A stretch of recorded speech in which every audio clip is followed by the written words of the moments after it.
So why I am taking photographs or why I am taking images? Because as you all know, with the advent of internet, visual medium has greater importance than the textual importance. So, like other media texts are constructed through various practices, technologies, and knowledges, images also are constructed through those practices. So my aim in the study is to deconstruct those practices and deconstruct those technologies and knowledges.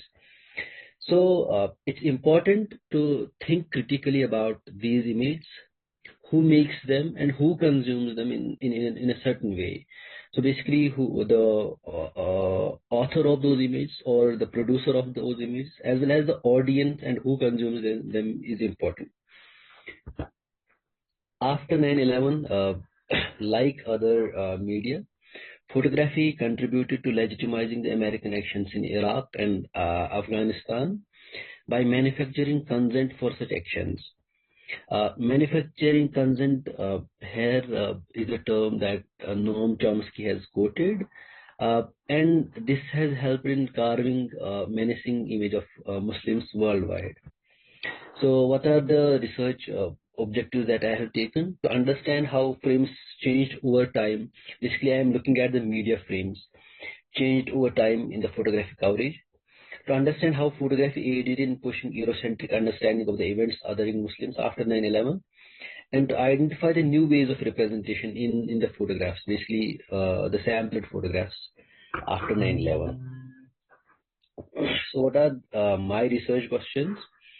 So first would be how visual framing of the events in the Muslim world evolved during the study period. Basically, I'm looking after 2001 to 2020, and how photography as a medium it sort of aided in othering Muslims after the 9/11, and what are the ways?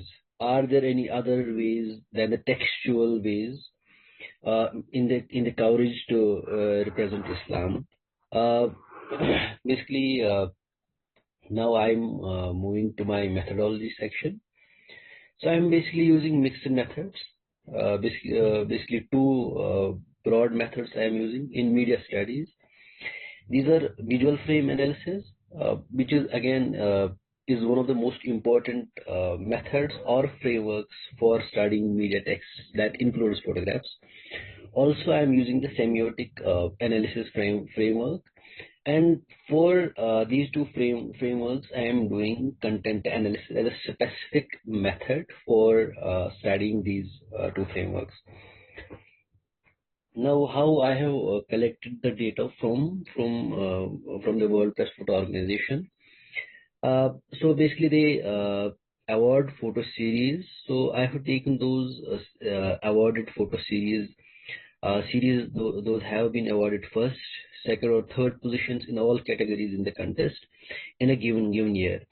So the most relevant one was purposely selected, and this resulted in the collection of 216 photographs as a sample for the study. So I'm sure you will know that selecting purposefully is sort of it fulfills my criteria. So I have selected only those photographs which are from the Muslim world or which are about Muslims in different situations and contexts. Now, how I am analyzing these photographs? First method is visual frame analysis. So a total of 216 images that I have taken from the organization were analyzed for the dominant visual frame. As I have already told, dominant or framing is a dominant method or framework in media studies. So I have taken 20 photo stories. Those have been awarded during these 20 years. So what I have analyzed conflict, culture, and polity. These are the dominant frames used. 96% of the images were coded into these four frames collectively, among which nearly 49% are coded into the conflict frame. And approximately 98% of the frames are thematic, as a photo story is deeply engaged with a news event. to bring a nuanced perspective. Also, around 85% of the frames are negative. So now this is basically the tabular form of the analysis that I have done.